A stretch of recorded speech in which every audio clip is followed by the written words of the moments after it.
Hey guys and welcome to my channel. Today we are doing, what if Naruto had Goku Black sealed inside of him? Blasted through a wormhole with his battle with Goku, Black lands in the Elemental Nations located in Universe 6. A shame that he got sealed into a boy along with a nine-tailed fox and all his power is being transferred to the boy. Oh well, guess he has to teach him how to be a god. With that out of the way, let's begin this what if. Kaga box.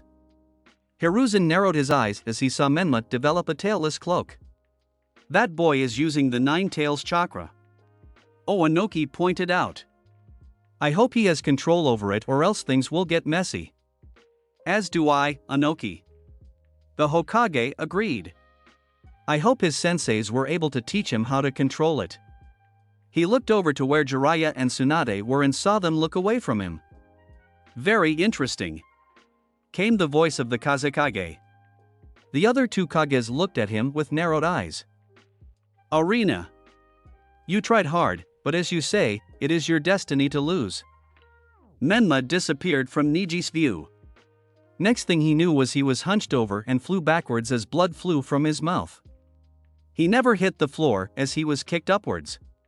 He opened his eyes to see Menma appear above him, about to kick him back down. Rotation. Just as Menma's foot was about to land in Niji's gut, he was launched back as a sphere of chakra covered Niji's body. Menma landed in a crouch position as Niji landed on his feet a bit winded. You still can't win. This is the ultimate defense made by the Hyuga. He said. Menma growled as he disappeared from view again and appeared behind Niji. This time Niji saw him as he had his Byakugan active. Rotation. Menma was blasted back again as he came into contact with Niji's defense. Give up. You can't win. Niji taunted again. I won't lose to someone that's a slave. He yelled. He held out his right hand and began to form a Rasengan in his hands. But instead of the familiar blue, it was now turning a light purple color due to the Nine Tails chakra. Take this. Menma yelled as he jumped at Niji. Rasengan/rotation. Rasengan met Niji's ultimate defense. For a second, Niji smirked as his defense held up. That smirk soon faded as he saw a Rasengan penetrate his dome followed by Menma's body. Eat this. Menma slammed the Rasengan into Niji's chest, stopping his defense and sending him flying into the arena walls. Niji's vision blurred as he saw Menma fall to one knee as his red shroud of chakra dissipated before he lost consciousness. Winner, Menma Namikaze. The stadium erupted in cheers as Menma basked in the praise and applause they awarded him. He made his way back to the waiting booth with the rest of the finalists. The final match of the first round will now begin. Hey 8 called out. Will Akatsuchi and Shikamaru please come down here? Both contestants made their way to the floor across from each other. Akatsuchi. You better not lose or else I will make your life a living hell. You already make it a living hell. Akatsuchi mumbled at Kuratsuchi's threat. Troublesome. Akatsuchi looked at Shikamaru and nodded his head in agreement. My mom is the same way. I didn't even want to participate in these exams, but it was this or face my troublesome mother. Shikamaru felt a chill go up his spine as he said that. Tell me about it, she constantly takes her anger out on me. All because I'm her only male teammate. Akatsuchi. And she's done it even since we were kids. I feel your pain. Shikamaru agreed. I have a certain troublesome blonde teammate. Ever since we were kids she was always annoying and yelling at me. I heard that. Shikamaru ignored Ino in the stands. Akatsuchi shook his head as he felt sympathy for the boy as he is in the same situation with his teammate. As much fun as this has been, Akatsuchi said as he looked at Shikamaru. I have an exam to win. Akatsuchi went to get in his taijutsu stance but found he couldn't move his body at all. Before he could say anything, Shikamaru spoke up. I'm really sorry about ending things this quickly, but my troublesome mother would have my head if I didn't get past the first round. Shikamaru noticed the confused look on his face. I saw that you share a similar situation as I do with my teammate and used that to my advantage. While we were talking, you never noticed the proctor started the match. Shikamaru then reached behind his back and pulled out a handful of shuriken. Akatsuchi mirrored every action he made except for when he grabbed shuriken. Akatsuchi grabbed nothing but air. No hard feelings, but I recommend you give up now or you might end up looking like a training dummy. He tried to look for any opening or a way out of the situation he found himself in. But anyway, when Akatsuchi looked at it, he was stuck. I forfeit. Shikamaru released his shadow possession as Hay-8 announced his victory. Winner, Shikamaru Nara. The crowd didn't sound enthusiastic at the way that match played out. They didn't care for strategy and thinking, they wanted to see fancy and destructive jutsu thrown at each other. We will now begin the second round of the exams. Hay-8 yelled.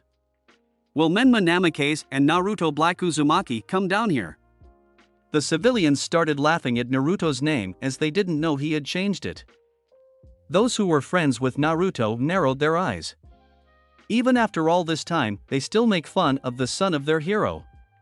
Menma jumped down into his position as he waited for his brother to show up. Looks like he was too scared to face me. Menma taunted.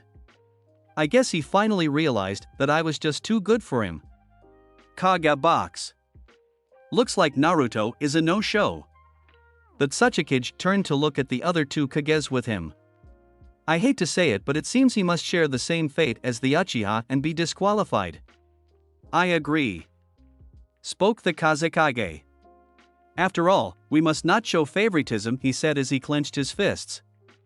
He was still upset at not seeing Sasuke perform and just wanted this entire thing to be finished. Hiruzen sighed. It seems so. He looked down at Hay-8 and nodded for him to announce it. Arena. Due to him not showing up, Hay-8 never finished as a strong wind picked up and he had to put his arms up to cover his eyes, as did everyone else in the stadium. Dark clouds covered the sky and blocked out the sun as lightning crackled through the sky. The wind picked up as a twister appeared in the stadium in the spot across from Menma as lightning surrounded it. Red eyes appeared in the twister that seemed to look at everyone at once. And as if it was never there, the twister in clouds disappeared, leaving a standing Naruto in its place. Many were amazed at seeing Naruto as his appearance had changed. He stood there with an evil-like grin as he stared at Menma. His wardrobe had changed as he wore a black gi with no undershirt that showed he had gained some muscle on his arms and chest. He wore white boots that just went up to his shins. A red belt was tied around his waist as well as red wrist guards. His gold and green earrings still hung on his left ear. Goku's outfit from Resurrection F, but with Black's color scheme. But the biggest change for those who had never seen it before was that his hair was a brilliant blonde color. Spectators. I am so glad I got those clothes made for him. Anko drooled. Fu just nodded as her face had a blush on it. What made you decide to get those clothes made? Karatsuchi asked as she made her way towards the two. She had wiped a bit of blood that was leaking from her nose. Anko wiped the drool from her mouth and turned to address Naruto's fiancé. He came to me and asked for it to be made for him. Apparently, it's the same style as someone who he looks up to. Anko stated. Karatsuchi was confused by this. He looks up to someone? She asked. The way his personality is, I don't think he would have an idol. Fu stepped in here. It isn't really someone he looks to. She explained. It's more like someone he wants to fight at full power without holding back. She turned to look at Naruto on the arena floor. He is a fight maniac. Karatsuchi nodded her head. That seemed more like Naruto now. But why is his hair blonde now? I know it changed when he powered up in the preliminaries. Karatsuchi said as she stared at his hair. Anko and Fu just stared at each other and shrugged their shoulders. They didn't know why he was in his Super Saiyan state either. Arena. So you finally decided to show up, huh? Menma glared at his older brother. And you're in that super whatever state you call it. Am I that much of a challenge that you have to fight at full strength right away? He finished with an arrogant smirk. Naruto looked at him confused. Menma was furious that Naruto seemed to be mocking him. "Your hair, you idiot!" he yelled. "It's blonde like when you fought Lee." Naruto grinned at that. "That's what you were babbling about. I totally forgot I was in this form. I just got used to it that I could stay in this form for as long as I want now." Naruto shrugged his shoulders. "Think of it as the 8 gates. Just imagine that Lee was able to have the first gate open all the time." The shinobi were shocked. Just being able to use any of the 8 gates was hard enough. But to be able to have one gate open all the time and not having any stress or drawbacks on your body was unheard of. And Naruto claimed to do something just like that with his own power-up. Naruto's hair then went back to his black hair color and its original form as opposed to its Super Saiyan state. "It doesn't matter what cheats or tricks you use, I'll finally show you that I should be the heir of our family and not you," Menma growled. "Let's wager that title on this match. If I win, I get the title of heir and everything it comes with." He finished as he looked up at Kuratsuchi, who had a look of disgust on her face. Naruto raised an eyebrow but narrowed his eyes when he saw where Menma was looking. "So you want Kuratsuchi? Is that all of this is about?" Naruto asked as he tensed his muscles. Menma smirked at him. "No, I still believe I should be the heir as I carry all of the 9 tails power. But having a beautiful woman like her at my side is an added bonus." He shrugged his shoulders. "I tried to show her who was the better choice, but she wouldn't listen. Hopefully after I beat you, she will finally see reason." "So you tried to force yourself on her?" Naruto's rage was visible as his body started to shake. "You think I'm stupid enough to force myself on that such a kid's granddaughter? Maybe if I was that emo Uchiha, I would force myself on women. No, I simply tried to reason with her that she was making a mistake with going through with this marriage with you," he explained. Naruto's rage seemed to calm down, but he was still visibly angry. Naruto took a deep breath and tried to relax. "So, we fight for each other's belongings, right? What's yours is mine and what's mine is yours?" Naruto asked. Menma nodded and got into his taijutsu stance that he learned from the toads.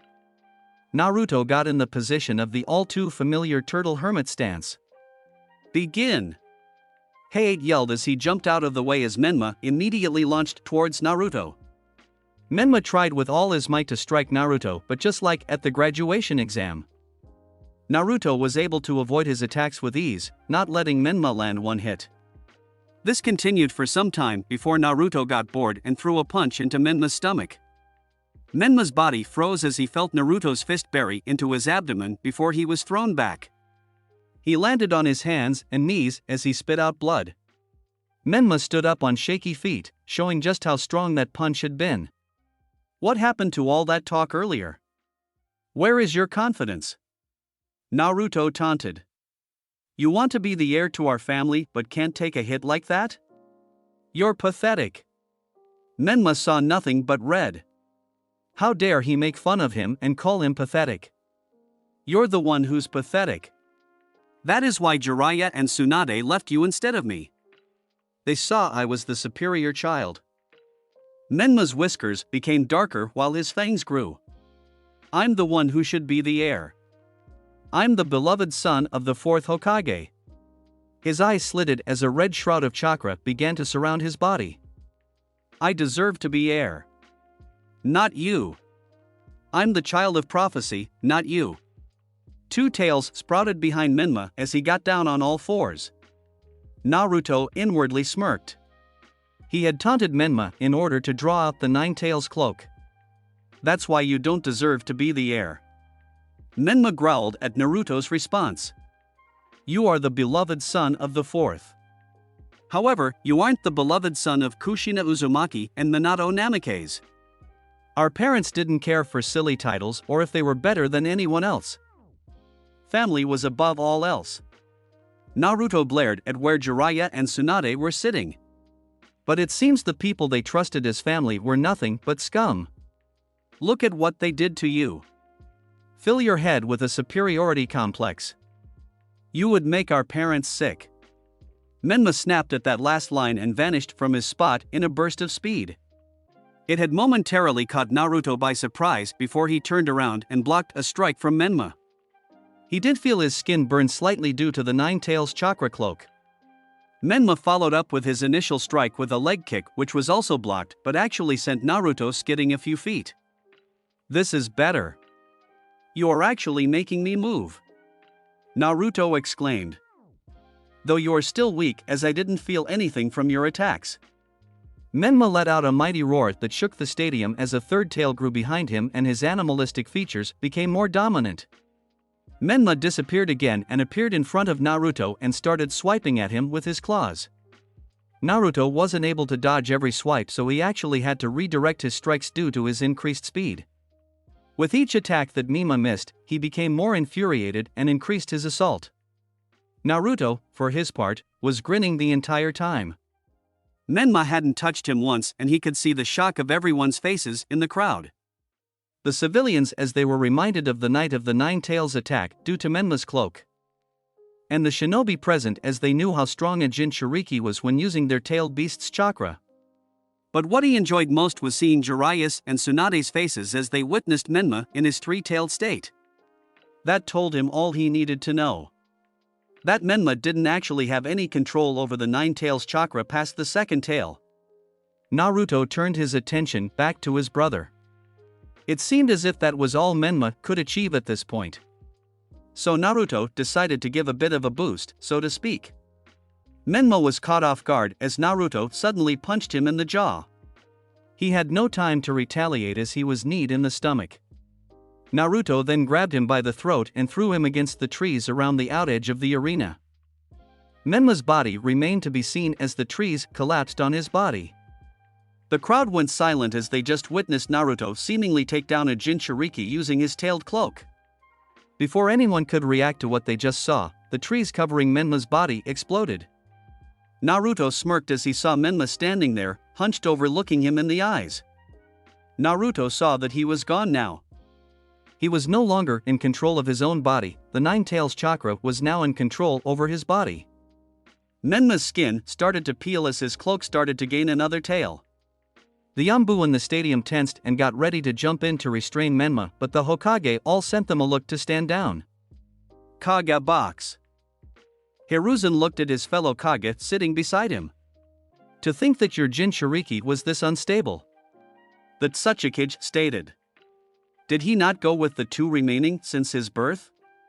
How does he have this much anger if he never knew what it is like to be a Jinchuriki? Hiruzen sighed. It seems that all of my students ended up being failures and disappointments. The Kazekage twitched. They seem to make Menma arrogant and have a superiority complex. He was always told he was the best in his generation, and seeing Naruto being stronger than he is has hurt his ego. The Kazekage stayed silent. That brat is gonna ruin everything, he thought. I can't have him go and ruin my plans. Now the Yambu are gonna be extra attentive when Gaara fights. This boy just ruined everything. Arena. Naruto stared at what was supposed to be his brother. Instead, there stood on all fours a red and black fox figure with four tails waving behind him. His eyes and mouth were now white. Naruto was about to taunt Menma's new look but was silenced by a strike to his jaw and was sent flying into the arena wall. Naruto pulled himself out of the wall with a huge grin on his face. He had greatly underestimated the four-tailed cloak. This would be more than enough for him. Naruto got into his taijutsu stance and waited for Menma to make his move. Menma moved at high speed and disappeared from many of the spectators' view. Naruto smirked and instantly went Super Saiyan without so much as a word, showing he had mastered his ascended form. Menma attempted to claw Naruto's chest, but it was for naught as Naruto grabbed his wrist and sent him flying towards the wall. Menma righted himself and landed on all fours against the wall before he charged at Naruto again. This time they engaged in a battle of taijutsu where Naruto went on the offensive this time. Menma had yet to land a solid strike on him, yet Naruto had landed multiple hits on Menma's torso. Naruto ended the taijutsu battle as he kicked Menma away. I thought this was gonna be a lot tougher, dear brother of mine. I almost feel bad for going Super Saiyan against you. Naruto taunted. He was rewarded for his taunt as Menma let loose a deafening roar that shook the village. What he didn't want to be rewarded with was Menma tilting his head towards the sky as his tails came above his open mouth and started to form a tailed beast bomb. Naruto frowned as he witnessed the bomb forming above his mouth. It was a shame he couldn't have more fun. Just as the Anbu were about to jump in and restrain Menma, Naruto appeared before him and provided him with a sickening crunch to his jaw. The crowd recoiled as they heard Menma's jaw crunch before his cloak dispersed, along with the tailed beast bomb, from the punch alone. His body crumbled to the floor. It's amazing that you are still conscious after that punch. Menma looked up at Naruto and remained silent. Even if he wanted to, a broken jaw would have prevented him from saying anything. Naruto powered down as his hair returned back to its natural black. But as agreed upon, what's yours is mine now. Naruto pulled out an ink pen and removed his shirt, giving everyone a show of his muscular body. Anko, Karatsuchi, Temari, and even Fu drooled at the sight of his body. Naruto started to scribble with the pen on his right hand. He then started drawing his arm, his shoulder, and finally connected everything to the seal on his stomach. Now, no hard feelings, but this doesn't belong to you. Menma had no time to think about what he said as Naruto ripped off his shirt and placed his right hand on Menma's stomach. Menma knew nothing but pain as his seal along with Naruto's seal and the lines he drew all glowed a bright white. Jiraiya, realizing what Naruto was doing, jumped down to the arena floor and went to restrain Naruto. He never made it 5 feet before Yugao and the crow-masked Anbu appeared in front of him. Move! Jiraiya demanded. Yugao stepped forward. You are to return to your spot in the stands. You are interfering with the match. Jiraiya stepped forward, challenging her. This time, the crow-masked Anbu stepped in front of him, his lonite peering into Jiraiya's own. Jiraiya froze in shock as he witnessed the Anbu's lonite shift into a 4-pointed star. Return to your seat. The Anbu spoke for the first time. Jiraiya looked towards the Kage box and saw Hiruzen glaring at him. Are you just gonna allow him to do this? Jiraiya yelled at him. He is taking the Nine Tails chakra from Menma. The crowd gasped at what Jiraiya revealed. Hiruzen had enough of his antics as he stood up. Enough! I have put up with your insubordination long enough. Hiruzen yelled, silencing the stadium. You have proved you are not worthy to be a sensei to anyone. You have made nothing but an arrogant and uncontrollable Jinchuriki. He used 4 tails of the beast's chakra all because of a little taunting and attempted to use one of the most powerful attacks we have ever seen. He sat back down but continued talking. You have embarrassed me and yourself long enough. You are now placed under village arrest. You can no longer leave the village under any circumstances unless approved by me. Any attempts to leave will be considered treason and you will be locked away. Now, get out of my sight before you ruin our village's reputation even further. Jiraiya wanted to protest, but the crow Anbu appeared in his face and looked into his eye with his Sharingan activated. Jiraiya crumbled once he saw it. Yugo then picked up the Sannin and the 3 disappeared. The crowd was brought out of their stunned silence by the screams coming from Menma. Naruto was taking the chakra from him the entire time and was nearly done. After a few more seconds, Naruto withdrew his hand and the seal stopped glowing. Menma instantly fainted from the strain of having the chakra extracted from him. Naruto clenched his hand and tried to gather his chakra. He was unable to do so as the influx of chakra had made his control abysmal now. Kurama, you there? Naruto was met with silence. Guess he wasn't lying when he said he would be out for a while when he gains his chakra back. Naruto jumped up to the box that held the rest of the contestants. About time you showed up, Shikamaru said as he walked over to him. Now I have an excuse to drop out without my mom getting on my case. Naruto smirked at him but didn't say a word. Will Shikamaru, Nara and Temari please come to the arena floor? Came Hyade's voice after the crowd had calmed down. Shikamaru sighed as he walked down while Temari jumped over the railing. They waited for about a minute until Shikamaru was finally in position. "I have to fight a girl, troublesome," came his trademark saying. Temari glared at him. "And what's wrong with fighting a girl? You think you're automatically gonna win?" Temari growled out. He rubbed his face. "No, it's just that women are scary and strong. But as long as you aren't one of the girls that likes Naruto, then I'm fine with it," Shikamaru explained. "The girls who like him and are with him are crazy strong and extra scary." Temari's cheeks reddened at what he said.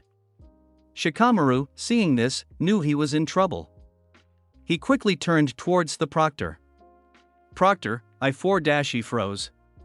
Shikamaru slowly turned around and looked up in the stands where the killing intent was coming from. He saw his mother giving him the scariest glare he had ever seen in his life.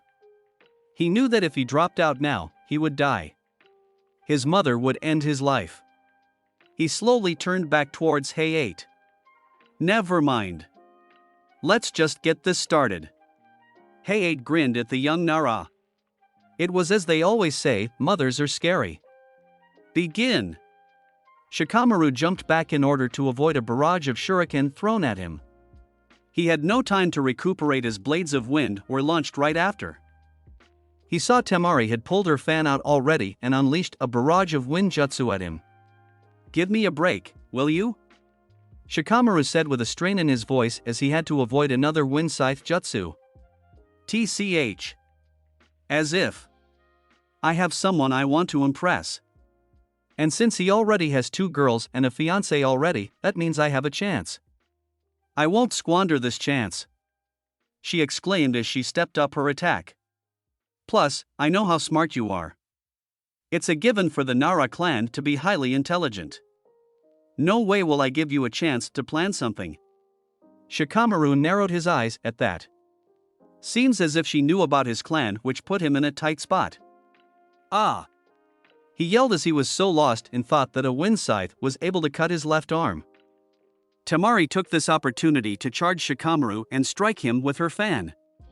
She wasn't expecting for him to recover quickly and throw a kunai with an explosive tag in between them. Temari held up her arms in front of her face to try and protect herself. It proved useless as instead of an explosive tag, it was a flash tag. Temari saw nothing but white for the next few seconds and had a deafening ringing in her ears. The ringing died down and her sight slowly returned. Things were a bit blurry at first, but once she came back to her senses, she saw Shikamaru standing across from her with a smirk. Temari went to pick up her fan that she dropped when she tried to protect herself from the explosive tag but found she couldn't move. "It's no use. You're in my shadow possession jutsu." He raised his right arm and Temari mirrored his movement. "I suggest you give up now." He reached behind and pulled out a handful of shuriken. Temari couldn't mirror that move since her weapons pouch was on the opposite side of where he reached. Temari just glared at him. He sighed. "Troublesome." Shikamaru threw his shuriken at her, which she mirrored minus the shuriken. Imagine his surprise when all of his shuriken were knocked off course and to his utter shock, a small wind blade coming to his face. He turned his head to the side and just barely dodged the attack. He looked at her with a questioning stare. She decided to humor him.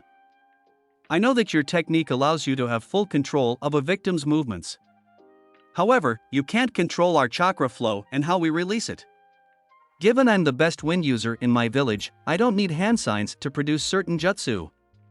Temari smirked. "So, you can hold me here all day or you can give up. I can just imagine the amount of chakra it takes to hold this jutsu, as I can already feel your control slipping." Shikamaru sked before he sighed. "Proctor, I forfeit." The crowd cheered as even though they were upset at one of their own losing, having someone defeat the Nara clan's Kekkei Genkai was amazing. As Shikamaru made his way up to the spectators' booth, he looked to where his mom was sitting. She smiled down at him and nodded her head. He adopted a small smile as he continued towards where his team was sitting. As Temari made it back to the contestants' booth, she saw Naruto looking at her. She held her blush back and gave him a sexy smirk. I hope you enjoyed my little show. She said the last part with a seductive tone. Naruto walked right up to her and held her chin. She was taken by surprise by this. He whispered in her ear. I'll give you a show that you'll never forget. She froze as he let go of her chin and walked away chuckling at her face. Temari quickly looked over to the stand where his girlfriends and fiancé were at, expecting them to be glaring at her. What she saw was Fu smiling at her, Kuratsuchi giving her a smirk, and Anko giving her a big goofy grin with a thumbs up. She smiled back at them before turning back to the arena. While Gaara and Hayate was cut off as Gaara and Naruto appeared in the arena across from each other. Mother will enjoy the taste of your blood, Black. She wants you dead and I will prove my existence. Gaara said with a bloodthirsty grin on his face.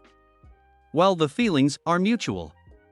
Though I don't want to prove my existence, I want to test myself.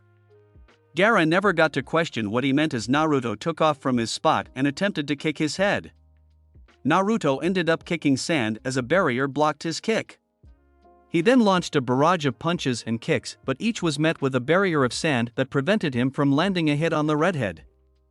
Naruto jumped back and tried to figure out what the barrier of sand was that kept appearing to block his attacks. He would have asked Kurama if it was Shikaka's doing, but since he took the Nine Tails chakra from Menma, his chakra coils were shot and Kurama went to sleep due to having all his chakra back. It's no use, Black. Gaara looked at Naruto. You can't touch me. So just die. He extended his right arm and tendrils of sand shot out of the ground and tried to ensnare him. Naruto jumped back and started to run as more tendrils than he can count were coming after him. If he didn't know any better, he would assume they were in a desert with how much sand there was coming after him. Gaara watched with a bloodthirsty grin as Naruto avoided each tendril as it tried to catch him. Gaara was so focused on killing Naruto that he never noticed his pattern. Only when Naruto ran right in front of him and was 20 feet away from him did he notice. Naruto was trying to make his own sand attack crash into him. Naruto jumped out of the way as the tendril continued forward, and before it could crash into Gaara, he dispersed it, making sand float in the sky. Naruto used this to his advantage as he went Super Saiyan, and used his speed and the cover of the cloud of sand in the air to strike. Gaara's eyes widened in shock as Naruto appeared through the sound cloud and faster than his ultimate defense could activate. Naruto delivered a devastating right hook to his cheek. Gaara was thrown back as the crowd went silent. They had all heard that Gaara had never been touched in battle. Ever.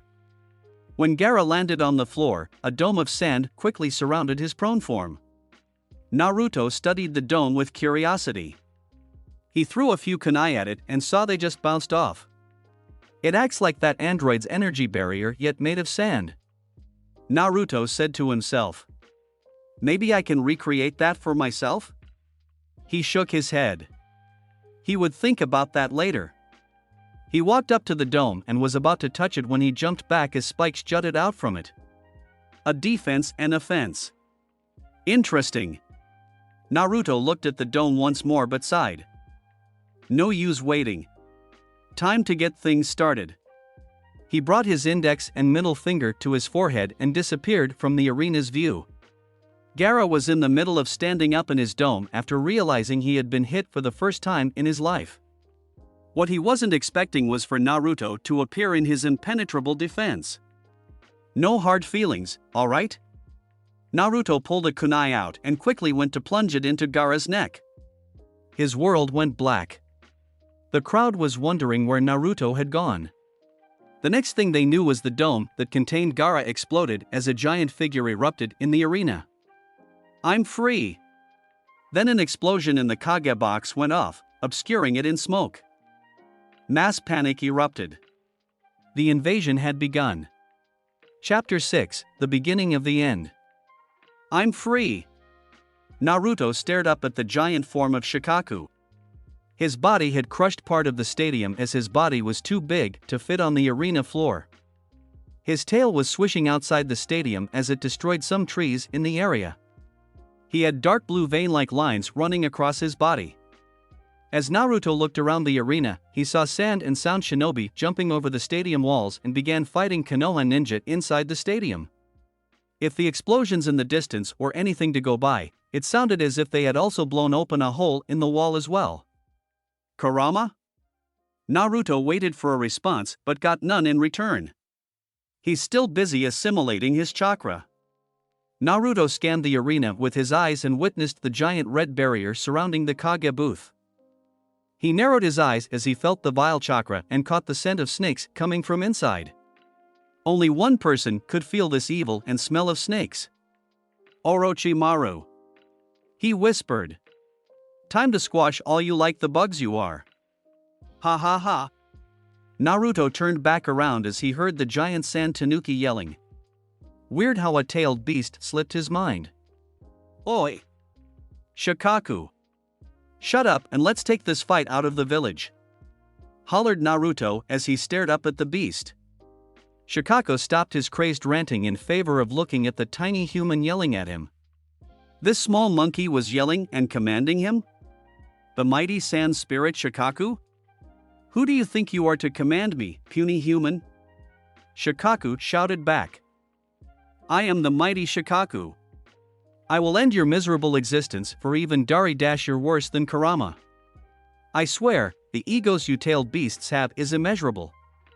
Naruto sighed as he cut Shikaku off. Shikaku blinked at the blonde.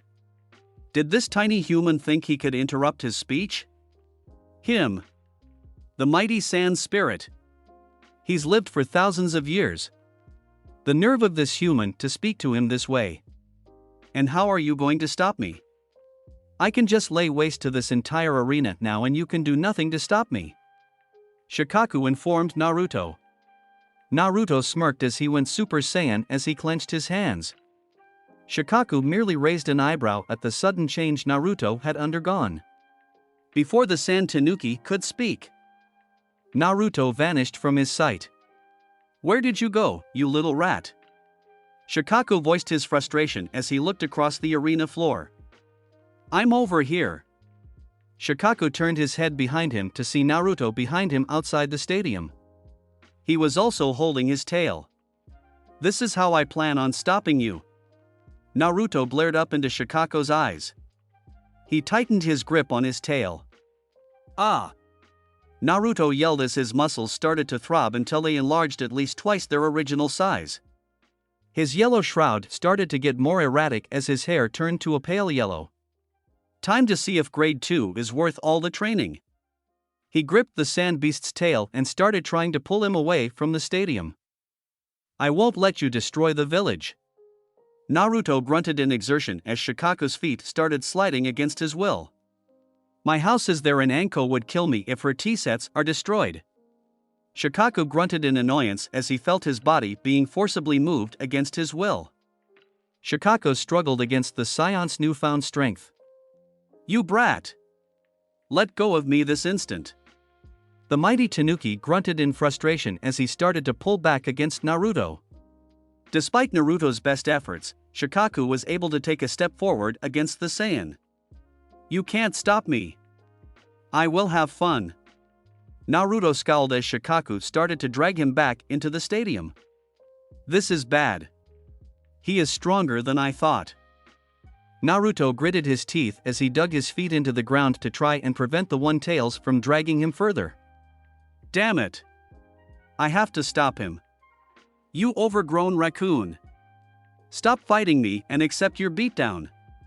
Naruto screamed as his Ki started to get more chaotic. His muscles started to convulse again before they expanded even further than before. Grade 3 it is. Naruto's voice was much deeper than before.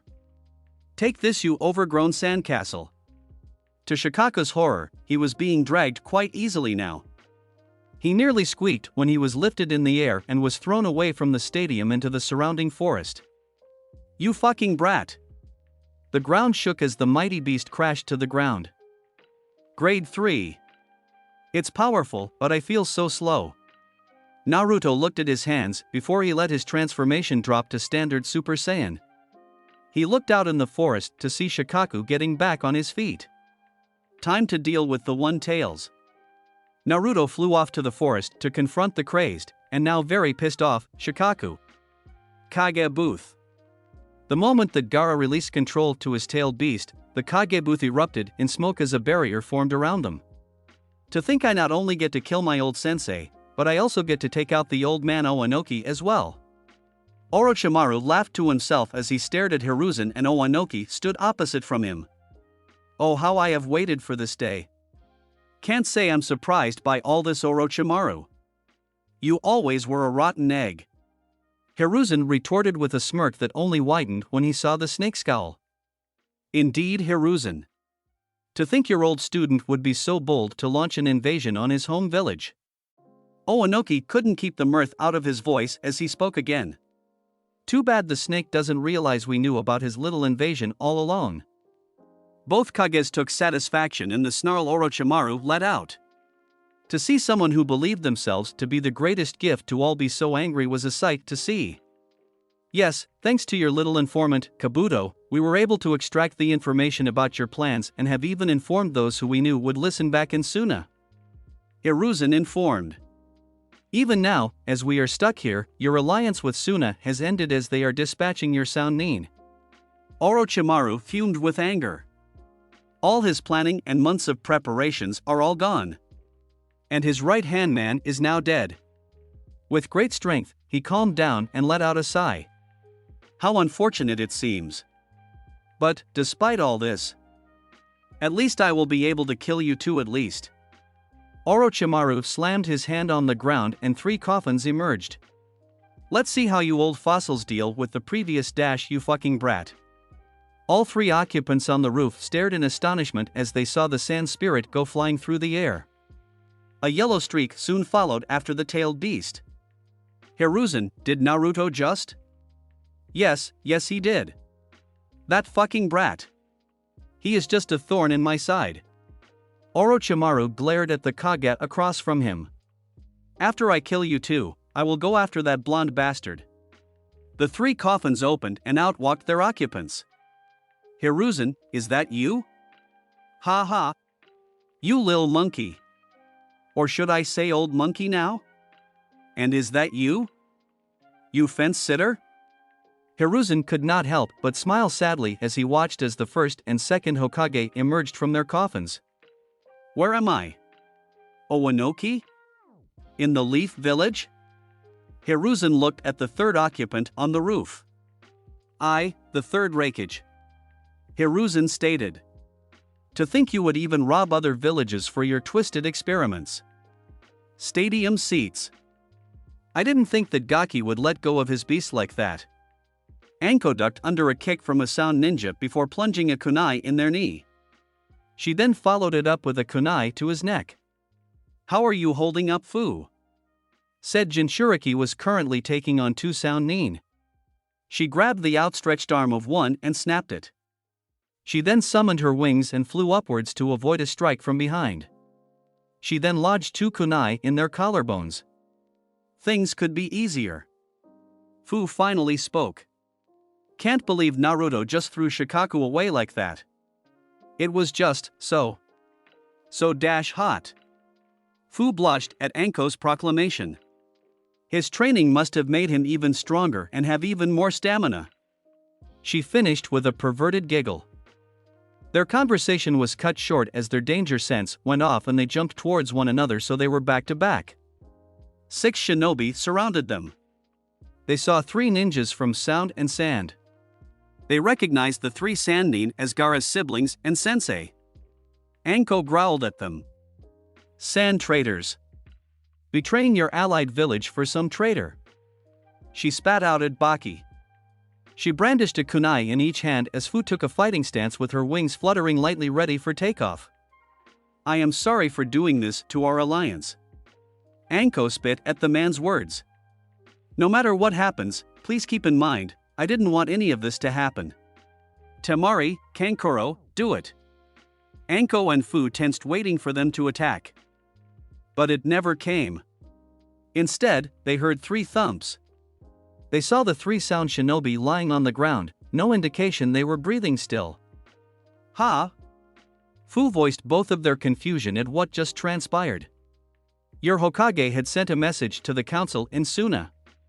Baki explained. He informed us of what happened thanks to Naruto. We worked and apologized for the trouble we have caused in this deception. All Sannin are currently working with the leaf to defend it from Orochimaru's forces. Anko let out a sigh as Food dropped her guard. Well, let's go kick some ass. Right. Fu agreed with Anko. I'm going to go help Naruto. Before she could take off towards said blonde, Anko grabbed a hold of her shoulder. I don't think that is a good idea. She put her hand up to stop Fu from talking. Naruto trained for a month for this. Don't worry about him, he totally gots this. Forest outside Konoha. I don't got this.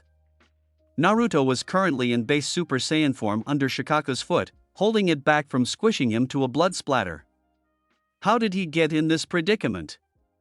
Simple, since he took the other half of Kurama's chakra form Menma, he lost all control of his chakra control and could no longer sense chakra for the time being.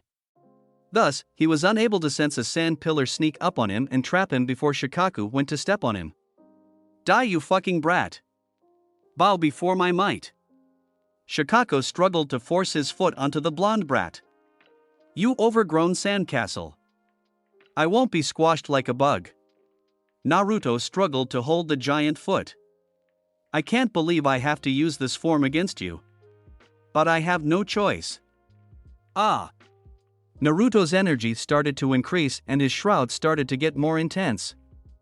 His hair started to grow a bit longer and stick up straighter. The ground started to shake as his energy reached new heights. Shikaku stumbled back and removed his foot from Naruto as he used it to keep his balance. He stared as Naruto had electricity crackling around him. His hair was longer and stood straight up with one bang hanging down his face. Gohan SSJ2. Naruto stared straight into Shikaku's eyes. Even with the great height difference, Shikaku could see the eye contact that Naruto held with him. This is it, Shikaku, give Gaara control back before I knock you senseless. If Shikaku didn't watch the transformation, he would have thought Naruto aged a few years with how low Naruto's voice sounded now. Some fancy hair change won't do you any good. I can still. He never finished that statement as Naruto appeared in front of the tailed beast and punched him across the jaw. The force behind it was so strong that it caused Shikaku to stumble and topple over on his side. Shikaku growled as he stood back on his feet. He saw as Naruto floated up across from him at eye level. I'm warning you, Shikaku. I don't want to hurt you. I know it isn't your FAU-a sand pillar erupted beneath Naruto and slammed him into the ground. I still can't sense chakra. So that just proves Ki and chakra are two completely different things. Naruto groaned as he pulled himself out of the sand that blindsided him. Wind style, air bullet. Naruto saw Shikaku shoot the large bullet of air at him as he was still getting out of the sand. TCH. Naruto brought his index and middle finger to his forehead and used instant transmission to avoid being imploded by air. Naruto looked to where he previously was and saw a crater the size of the Chunin Stadium. It was just as deep as the height of the stadium as well. If that was the size of a jutsu from the tailed beast, he could imagine the devastation a tailed beast bomb could do. The fact that these terrifying creatures could literally change the landscape with little effort is a true testament to their power. If he was a loudmouth kid that only knew a few jutsu, how would be able to take down this magnificent beast? Naruto shivered as if that thought was an actual possibility. Naruto set his eyes on the back of Shikaku's head as when he used instant transmission, he used it to appear above and behind the sand beast. Naruto's eyes widened as he saw another column of sand from his peripherals headed right at him. As he dodged it, he was blindsided by Shikaku's tail as it slammed him into the ground. Ah! Naruto spit up blood as he impacted the ground. He was then taken for another ride as Shikaku dragged him through the ground and launched him through several trees. Haha, he chuckled as he lay in a mess of logs and dirt. So this is the power of the tailed beasts. Do you see now, boy? You can never beat me. Naruto stood up as he wiped the blood off his mouth. His GI was destroyed from the torso area and his body was littered with scratches. You seem to misunderstand something. Naruto looked up with a smirk on his face. You are a force of nature, but I am going to be the one to win this fight and kill that snake after. Naruto disappeared from Shikaku's sight and appeared behind him with a kick to the back of his head, prompting the tailed beast to slam into the ground. Kamehameha. Naruto unleashed into the prone form of Shikaku, pushing his body into the ground. Naruto had to fly backwards to avoid Shikaku's tail as it burst from the ground beneath him. Naruto kept flying away from the tail as Shikaku stood up. You have seriously pissed me off now. Shikaku turned around and spotted the village in the distance. I'm gonna end this, you little shit. He withdrew his tail, seeing Naruto was a good distance away, and raised it above his mouth. Chakra started to form into a dark purple ball and kept expanding. The ball kept expanding until it was almost as big as Shikaku himself. Shit! Naruto panicked as he saw Shikaku aim towards the village. His fear was realized as the bomb was shot towards the village. He used instant transmission to appear in front of the bomb's direction. This is a really bad idea. Naruto cupped his hands behind his back as he started to gather his ki. Came. The beast bomb was getting closer to Naruto as his hands started to grow brighter. Came. He was the only line of defense for the village. If this hit the village, everyone he cared about would surely be dead. Fu might be the only one to survive due to her own Jinchuriki status, but he still needed to stop this. Ha! Naruto fired off his Kamehameha as it collided with the beast bomb. They both stopped each other's momentum and were stuck in a standstill. I won't let you destroy my home. Ah! Naruto started to push the beast bomb back until it was flying backwards at full speed, charged by the Kamehameha.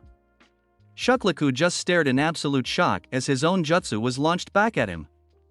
By the time he realized what was happening, it was too late. Boom! The ground shook as the jutsu struck the one-tail's head on.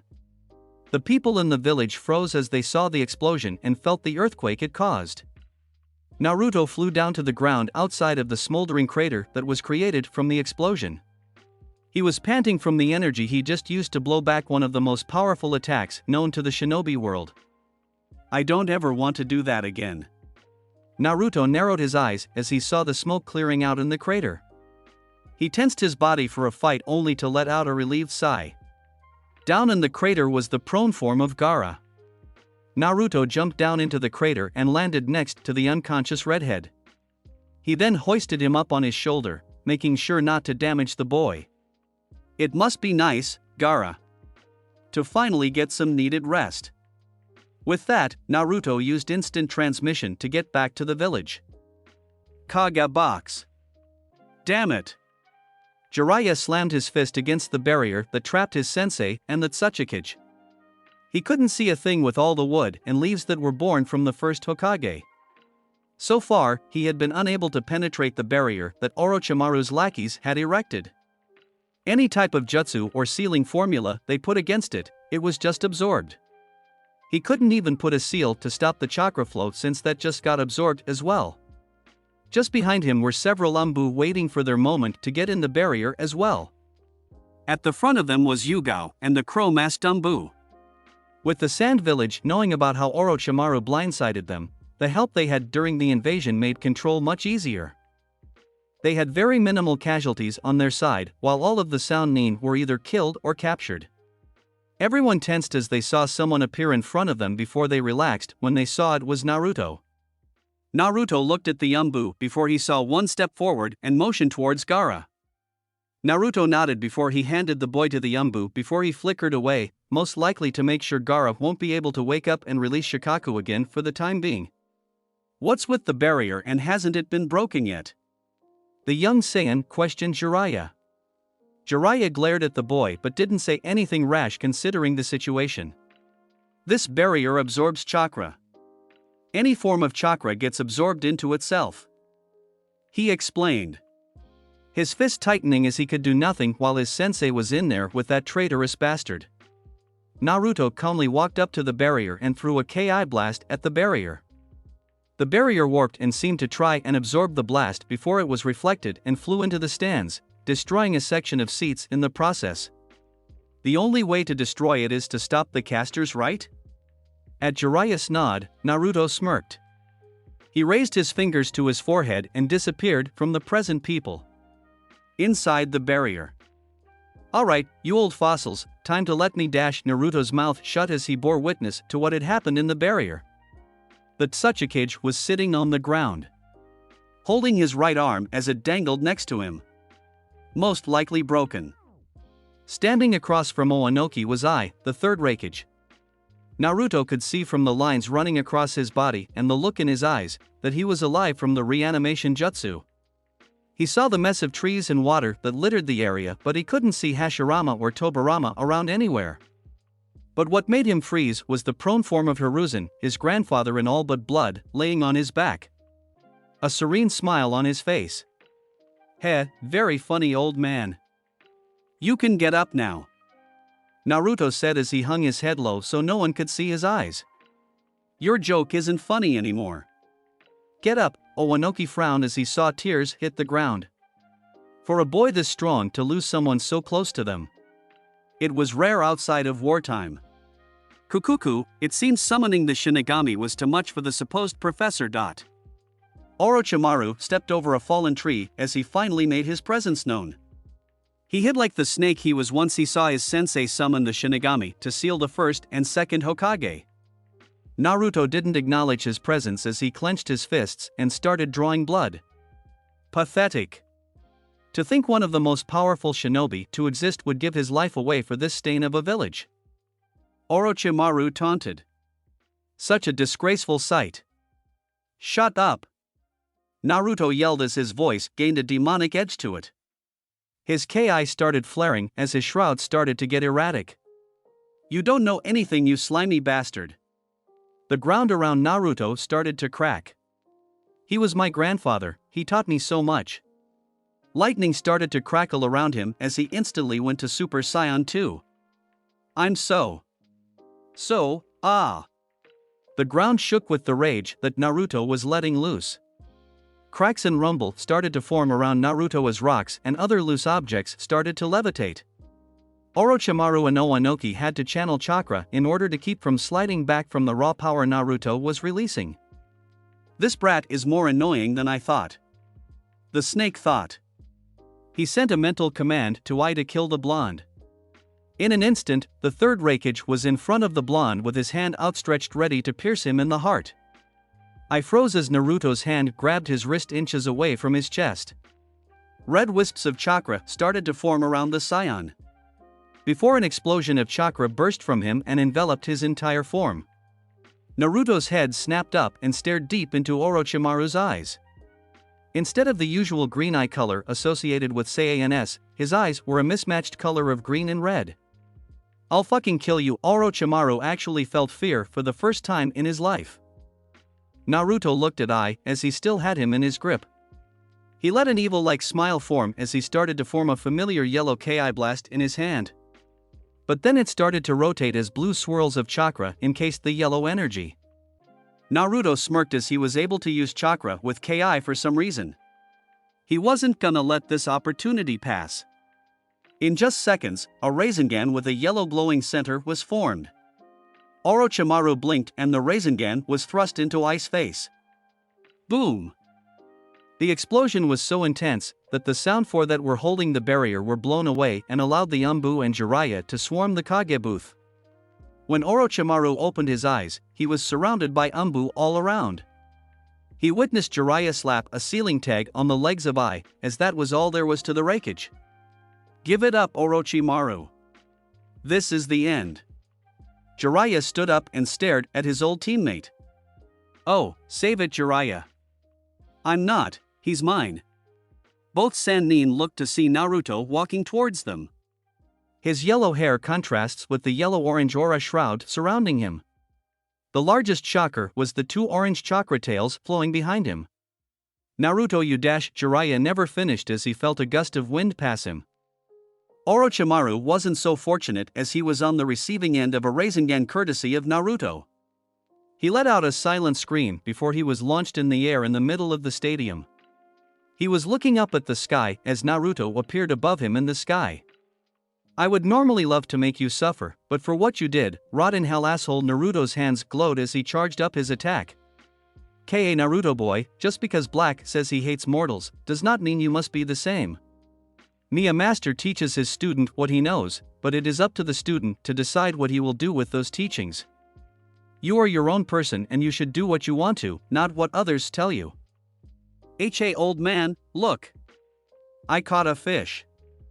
A young Naruto held his fishing rod up to show the small fish dangling from his fishing line. Before Hiruzen could respond, the fish's tail slapped Naruto's cheek as it got free and swam away. Ha ha ha, I'm not angry with you, Naruto. A young Naruto sat in front of Hiruzen in the Hokage's office. It may be my job to protect the civilians, but you acted in self-defense. Naruto looked up at the old man. Nothing could make me prouder than my grandson standing up for himself. Orochimaru couldn't even scream as he was absorbed in the attack and slammed into the ground. He felt nothing but unimaginable pain as he could feel his skin evaporating as he was being pushed into the ground. This continued for another 30 seconds before Naruto stopped his assault. The entire fighting arena was turned into a crater and nothing was left of Orochimaru. Naruto floated down to the ground, his golden hair shining brightly as his chakra tails swished back and forth.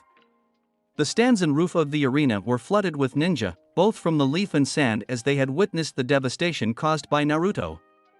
Naruto stretched out his senses to try and see if the snake got away somehow. He sensed every ninja in the village and even some miles away from the village as they chased down the retreating Sannin. None of them matched Orochimaru's signature. The snake was finally dead. Naruto. He turned around and saw his two girlfriends were behind him, both with sad frowns on their face as if they could feel his rage and sadness. Before anyone could say anything, Yuga dropped beside them, with the body of Hiruzen in her arms. I thought you would like to see his body before they take him away, the purple-haired Umbu said as she laid down their fallen leader before she stood up and backed away. Naruto walked towards his grandfather and fell to his knees. Old man, despite what anyone says, Naruto stared at Hiruzen as they all sat around the living in his apartment. Anko and Fu were currently fighting over the remote for the TV. Yugo was happily humming in the kitchen as she prepared them all dinner. I am proud of the fine young man you turned out to be. You may not like the village, but you truly care for those close to you and will do anything for them. He smiled as Naruto rubbed the back of his head in embarrassment. Your parents would no doubt be proud of man you have become. Naruto's eyes widened at that. I'm glad to call you my grandson. Naruto cried to the heavens as his energy skyrocketed and the ground shook at his wail. Everyone and everything shook as Naruto shed his tears for his fallen grandfather. Naruto didn't know it, but his rage and sadness caused the world to shake as every village, major and minor, felt it themselves. Naruto's cries lasted for a full minute before his shroud dispersed and he fell back unconscious. He never hit the ground as both Anko and Fu were there to catch the blonde. They had tears themselves as they held their boyfriend close and prayed to Kami that he would be okay. Unknown planet. That is certainly a powerful energy source. A male voice said. He was wearing a heavenly blue overcoat with golden details on his upper part of the body and rounded on the arms. He wears blue boots curling at the end of it and a darker blue in pants. He also wears a belt with the letter D on it as he holds a staff in his right hand. Whoever this is, they could be a thorn in my side if they don't join my side. He said as he rubbed his chin in thought. I guess I could send those two underlings of mine to investigate. He smirked as he went to get in contact with his minions. After all, Tawa and Mira were getting too complacent. Somewhere in space. Whoa! Did you feel that? An excitable female voice said. She is a short girl, just about 5 feet tall, of slender build and fair complexion. She wears a low-cut magenta tube top revealing her belly, low-set purple harem pants, long dark gray wristbands, and a pair of pointy dark gray shoes. Her hair is black with it being long and spiky. It was very powerful. It definitely made our ship rock back and forth. Spoke another feminine voice. This female has a slender frame and is average height, half a foot taller than her companion. She is dark-skinned with downcast eyes and gray irises. She has shaggy shoulder-length black hair worn in a high ponytail secured by a white hair tie, while a bang hangs over the left side of her face. Her outfit consists of a red cropped shirt exposing her midriff matching her lower outfit, a red skirt with a brown belt attached along with a silver circular buckle and a pair of black compression shorts underneath. She wears a pair of golden boots with red tips, along with golden bracelets that cover her wrists and most of her forearms, and a pair of golden hoop earrings. "Come on, Kale. Let's go find out who that was," the first girl said. "I want to see how tough this person is." Alright, I'll go wherever you go, Caulifla." The now named Caulifla and Kale smiled at each other before changing course to the energy spike they felt. How their life would change forever once they found who they were looking for. Chapter 7, A Saiyan's Rage. 3 days later. Naruto just felt numb to the world around him. As if nothing mattered to him anymore. That was a lie. He felt nothing but pure anger and rage. Hiruzen, his grandfather, was dead. It had been 1 day since his funeral and 3 days since the invasion happened. The casualties they suffered were minimized to less than 100 or so thanks to the planning and knowledge of the invasion beforehand. But the greatest blow was losing the third Hokage. For all the information and planning they had done, knowing about Orochimaru's plans weeks in advance could not prevent his death. Respect was due, he was able to hold off Hashirama, Tobirama, and Orochimaru with just Inoki and Enma by his side. From Inoki's statements, Hiruzen held off the previous Kage while Inoki kept Orochimaru busy. They held their own all the while Naruto dealt with the unstable Jinchuriki that was Gaara. But for all their might and strength, they could not ignore the fact that they were old men now. Past their primes and out of war for the past decade. The two oldest Kage in the world could only hold their own for so long. Naruto sighed as he looked at Anko and Fu, who were on either side of him. His girls had not left his side since his pain-filled screams holding his grandfather's body. He had to give them all his respect and love possible, more so than before.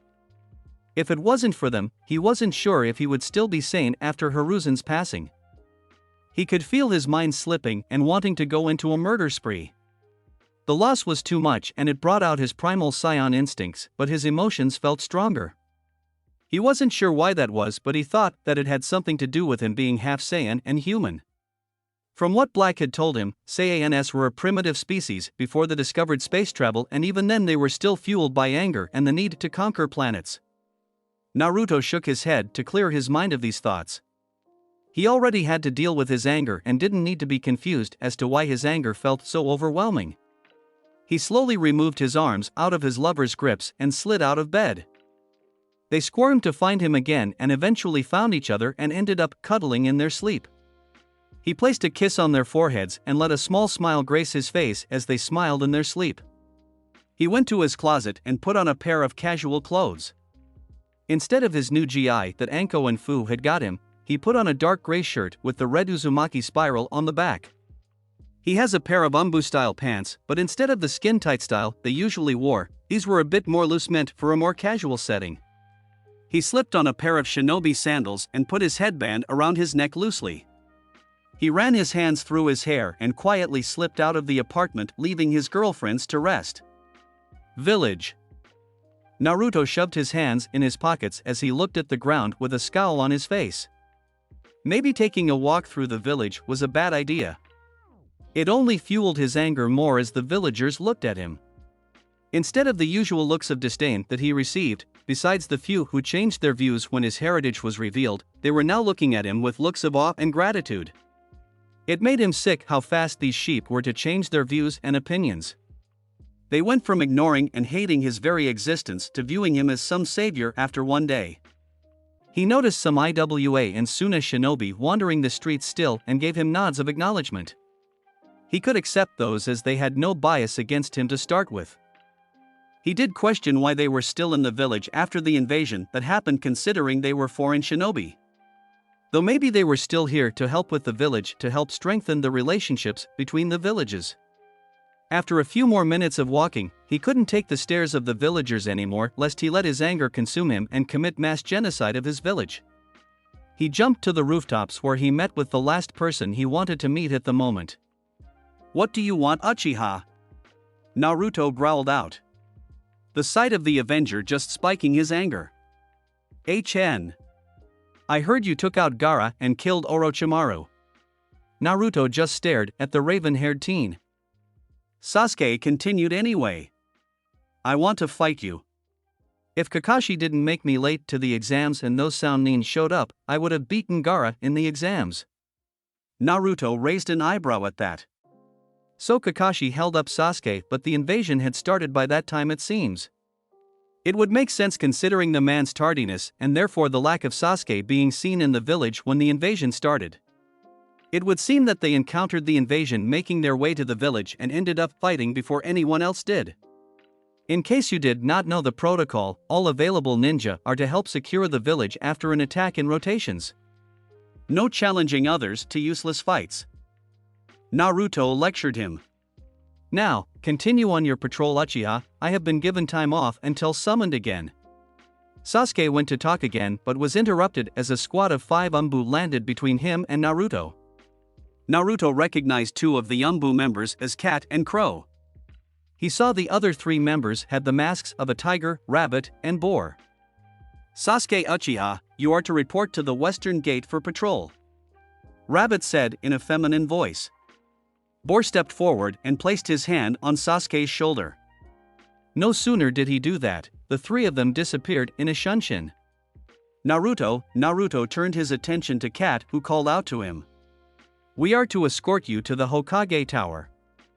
Naruto just nodded at Yugao as she stepped forward and placed her hand on his shoulder before they all shunshined to the Hokage Tower.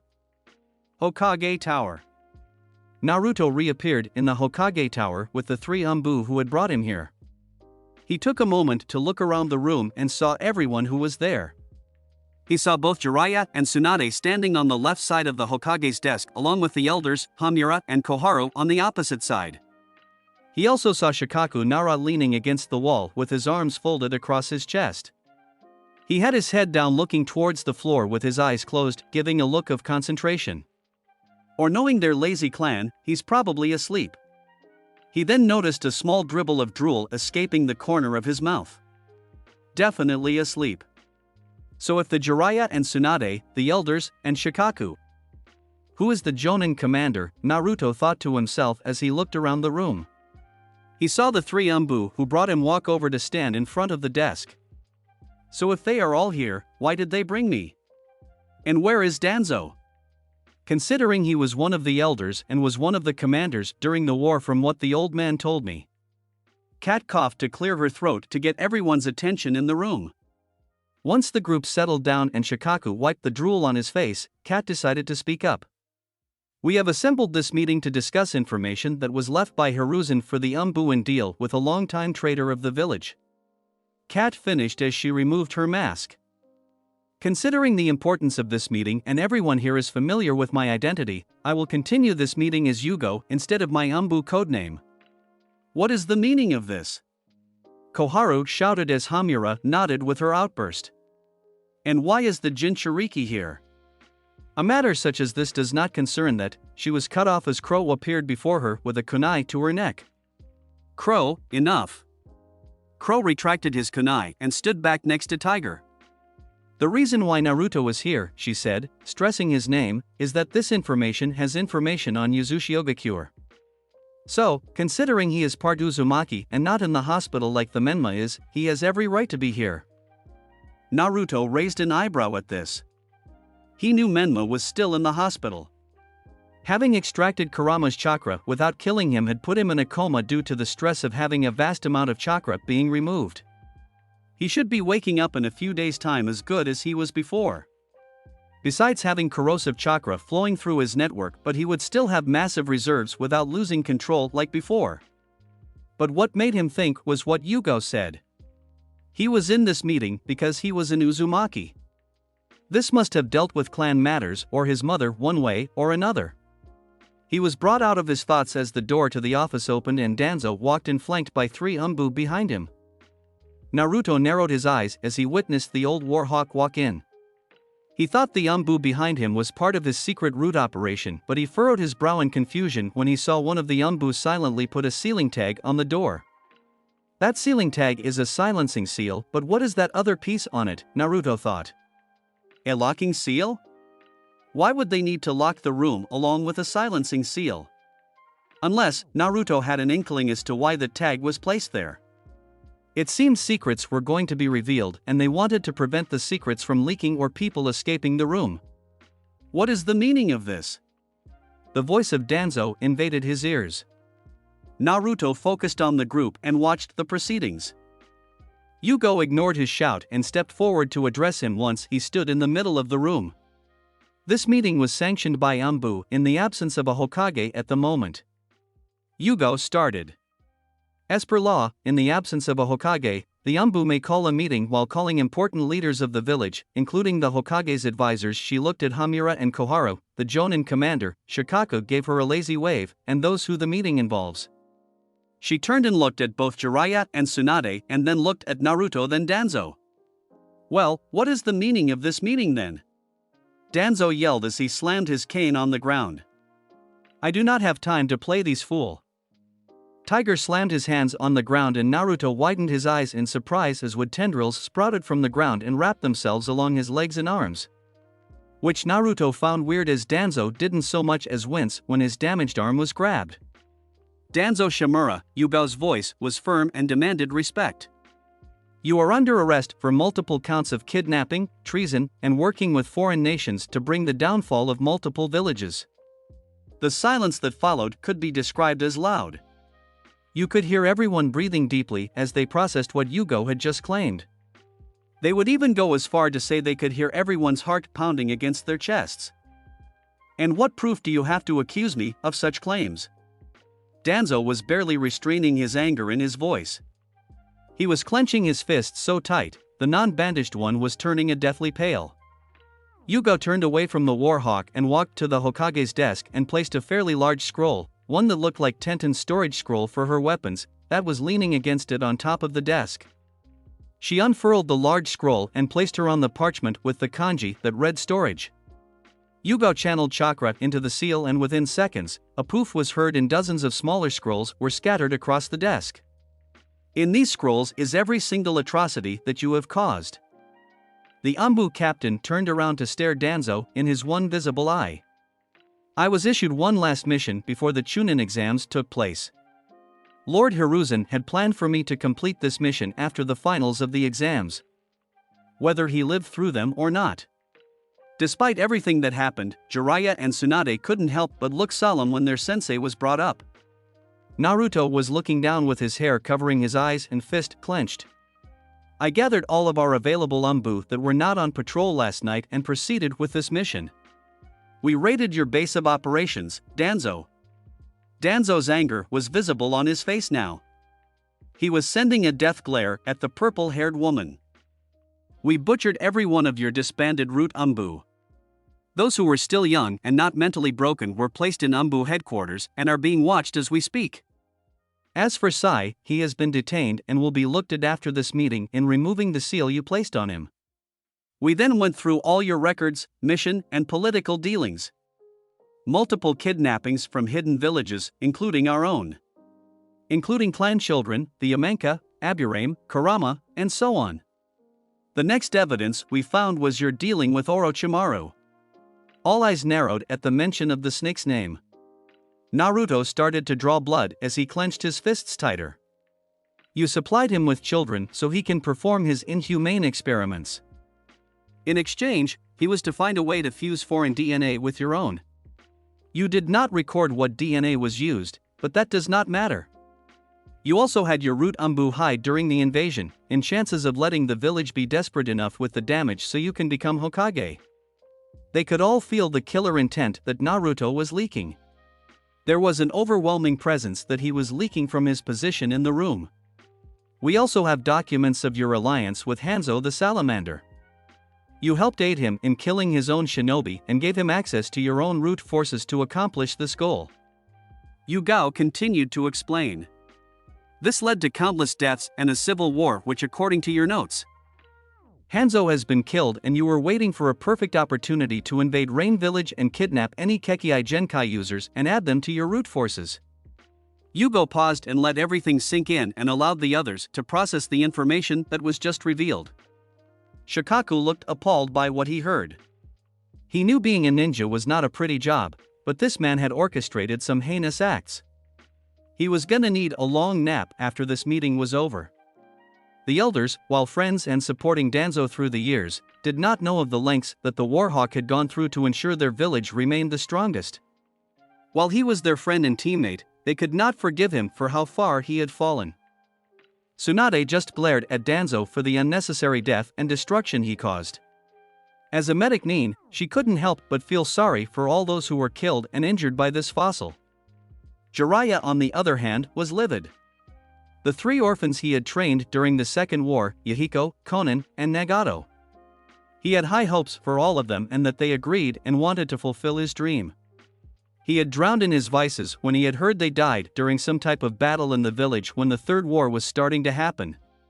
The fact that Hanzo was nowhere to be seen during the Third War lines up with the time frame of the Civil War and when he learned of the 3 orphans dying. He glared daggers into Danzo's restrained form. We also know of your involvement in the Uchiha massacre. Yugo looked Danzo right in the eye as she spoke this. We know you are the one who ordered Itachi to commit genocide against his clan and attempted murder of Shisui Uchiha. The entire room looked at Yugo dumbfounded. To accuse Danzo of such an atrocity was a big leap to take without any proof. However, they noticed that the elders were eerily calm. Meaning this had some merit considering the elders had no reaction to the news.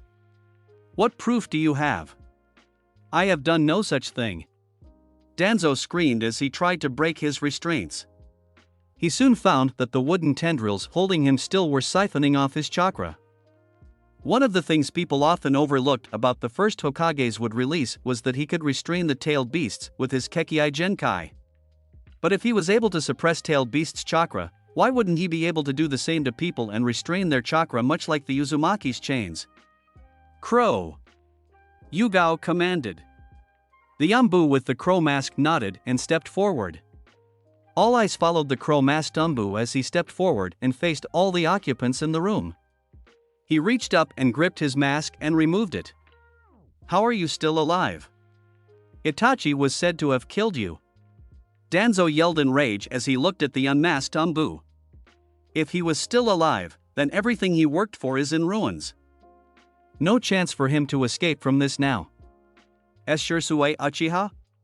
Koharu's voice spoke out. Standing there with one Sharingan spinning with 3 Tomo and having a black bandana on his head covering his right eye. How are you still alive? It was believed Itachi killed you before he massacred his clan. She spoke hoping that Shisui wouldn't spill the secrets they had worked so hard to keep hidden. That is the story that Lord Third had spread around. Shisui spoke for the first time. He had been watching me the entire time since Danzo had attacked me. In that fight, Danzo had stolen my right Sharingan due to eavesdropping when I explained my special ability with that eye. At this, Shisui lifted up his bandana covering his right eye and showed an empty socket. Under Danzo's right bandages rests my missing Sharingan eye. When I met with Itachi after being attacked by Danzo, I threw myself into the river hoping to end my life and take my last eye with me to prevent it from being used by anyone else. At this point, Hiruzen had been watching me with his crystal ball and had sent a squad of Anbu to rescue me from the river and keep me hidden in the Anbu medical base. By the time I woke up, he explained to me that Danzo had convinced Itachi to murder his clan. Shikaku along with the Sannin glared at Danzo for forcing a 13-year-old to murder his entire family. It could have been prevented given the special ability my stolen Sharingan eye has. Danzo knew of its ability as well and wanted it for himself. So, when the Uchiha clan had planned to make movements with their coup, Danzo had attacked me and tasked Itachi with the murder of our clan. Wait, the Uchiha clan were planning a coup? Tsunade voiced her confusion. They are part of the founding clans of this village along with the Senju clan. Why would they be planning a coup? Yugo placed a hand on Shisui's shoulder. He nodded and stepped back to allow the Anbu captain to explain the situation. Ever since the Nine Tails attack 13 years ago, with Hiruzen busy sorting out political alliances and sorting out missions for the village, Danzo had started to ostracize the Uchiha clan as a whole. He had started to relocate the Uchiha clan to the outskirts of the village where he could monitor them with his root. All of this and the fact that he did not take their concerns and input for consideration escalated the clan into forming a coup. Once again, the entire room glared at the Warhawk. And those supporting him were none other than our esteemed elders here. Yugo motioned to the Koharu and Hamura. These two supported every decision regarding the Uchiha clan and never went to oppose him. You have to understand. We did what we had to in order to prod. Koharu was silenced as her jaw was crushed in a vice-like grip. And what right do you have to order the destruction of an entire clan? Tsunade growled as she tightened her grip on the elder's face. Is this what Konoha has fallen to, want to commit genocide against their own citizens? Hamura went to defend Koharu but was slammed into the wall courtesy of Jiraiya. He had his fist buried in the man's stomach. Hamura spit out blood and felt as if a few ribs were broken. Those are not even the worst offenses that Danzo has caused, Yugo said, gaining everyone's attention once again. If killing off all but 2 members of the Uchiha clan wasn't the worst that Danzo had caused, what was? Danzo, we have found buried documents that were meant to never be found. The first record that we found was the invasion of the land of whirlpools. Naruto stilled and stared lifelessly at Yugo. It was just before the second war and Kushina Uzumaki had just come to the village. You then had your newly trained root members infiltrate the Hokage office and find scrolls showing how to breach the home of the Uzumakis. You then distributed this information to the Cloud, Stone, and Mist villages. Naruto stared death daggers at Danzo. This single man had caused the downfall of his clan. He had given out information regarding his clan's homeland which resulted in them going extinct. Jiraiya and Tsunade looked appalled by what they heard. Tsunade for the fact that Mito was her grandmother and an Uzumaki herself. Jiraiya felt bad because he saw Minato as a son and by extension saw Kushina as a daughter. To hear what his sensei's teammate had caused made him regret all his actions regarding Minato and his family. Both Sannin looked at Naruto and saw him breathing heavily with blood dripping from clenched fists. They both felt regret from their actions of abandoning him for Menma and the crude words they used against him. These crimes pale in comparison to your final one we came across. The Sannin were confused at this. Causing the extinction of 2 major clans known throughout the elemental nations wasn't the worst that he had done? What could he have done that was worse than causing the fall of 2 clans? Danzo Shimura, you are to be executed for giving a foreign party information about our village Jinchuriki and aiding in the murder of Kushina Uzumaki and Minato Namikaze. Naruto felt like his whole world shattered. His parents were killed because of this man standing before him? He caused the Nine Tails to attack 13 years ago? He was the reason he was hated in the village and why his only family abandoned him in the village? You had given the location of where Kushina would be giving birth to an unknown member that was part of the Akatsuki. Jiraiya glared at Danzo. This man caused the death of his student and gave out vital information to the Akatsuki? It was then that the man infiltrated the secret area for Kushina's labor and well. We all know the rest that happened that night. Before anything else could be said, Naruto lunged forward and slammed his fist into Danzo's cheek. Danzo remained still due to the umbu still binding him with the wooden tendrils. He spit out blood and a tooth as his cheek already showed signs of bleeding. Umbu, please hold this disgrace still. I will serve as his executioner. Naruto started without ever looking back at the one holding Danzo. Tiger looked at Yugo for her orders. Yugao nodded her head to her subordinate. Danzo, Naruto Black Uzumaki will serve as your executioner. You have disgraced this village with your presence for too long. Yugo looked at Naruto. Naruto, please remove his bandages before you kill him. We do not know what he is hiding under them.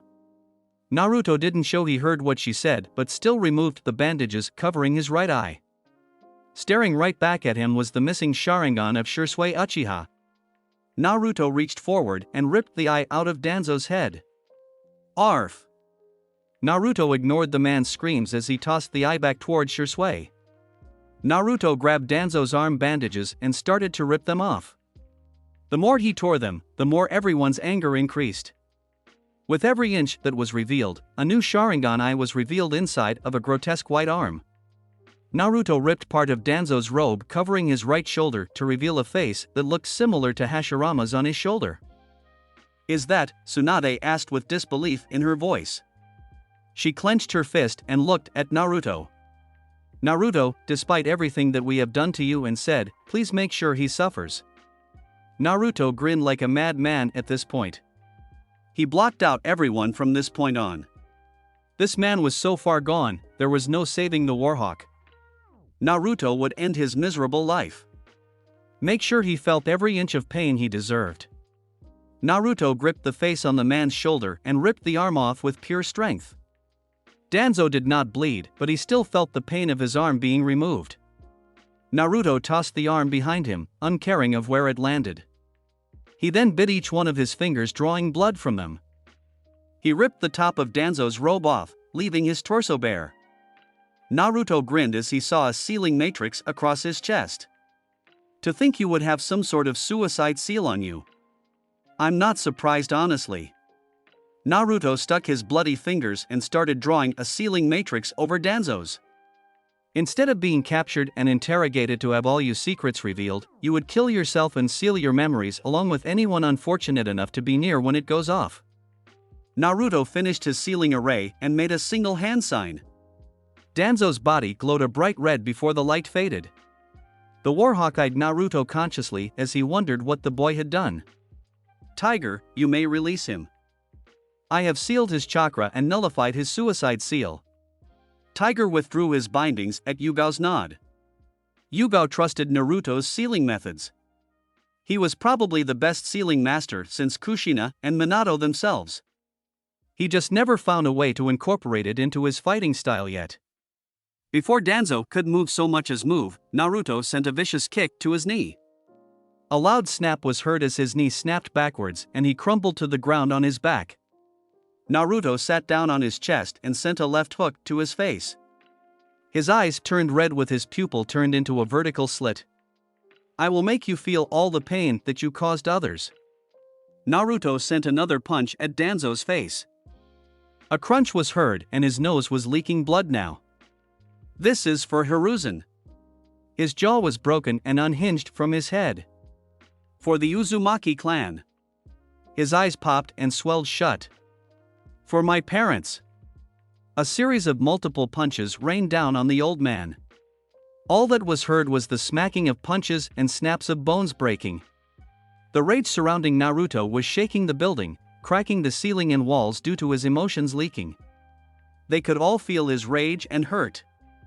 Yugao for her part knew about Sans due to Naruto telling her about them, could tell this could be a turning point for Naruto. Science gave into their rage when fighting strong opponents that they couldn't overcome, making them stronger and more wild. But due to Naruto being half human, she had no idea how his emotions would affect him from this point on. All she knew was this is what a Science rage felt like. This continued for what seemed like minutes. Naruto started to slow down. Danzo looked like his face had caved him multiple times, multiple pieces of bones poking out from his skull. Naruto paused his barrage and tried to catch his breath.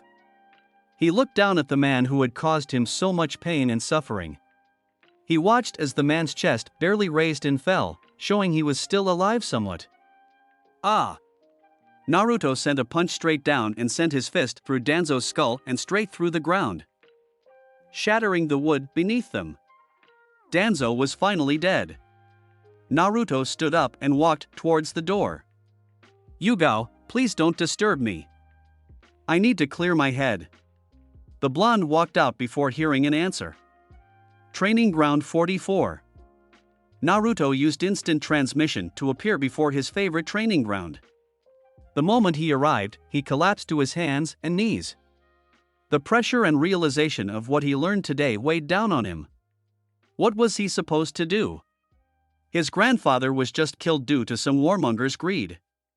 The same bastard had orchestrated the fall of his clan and caused the death of his parents. Naruto froze as he heard 4 separate footsteps behind him. He stood up and turned around ready for a fight, only to freeze when he saw who they were. "Is that any way to treat your girlfriends?" Anko said with a smirk on her face as she saw her boyfriend had relaxed. "What are you girls doing here?" he questioned as he saw Fu next to Anko. He also saw Kuratsuchi and Temari off to the side of them. Each of them had their hands on their hips with smirks on their face. He was going to say something until he realized what she said. "What do you mean girlfriends?" he questioned. Anko gained a predatory grin as she threw her arms around Temari and Kuratsuchi. While these lovely ladies here, both of them had light blushes on their faces, have gained a liking to you. So, it was up to the queen of this little harem to have you take them on a date. He sweat dropped at her antics. Leave it to Anko to make something like a harem sound like an everyday occurrence. He shook his head. "I appreciate the offer, ladies, but I'm not in the mood.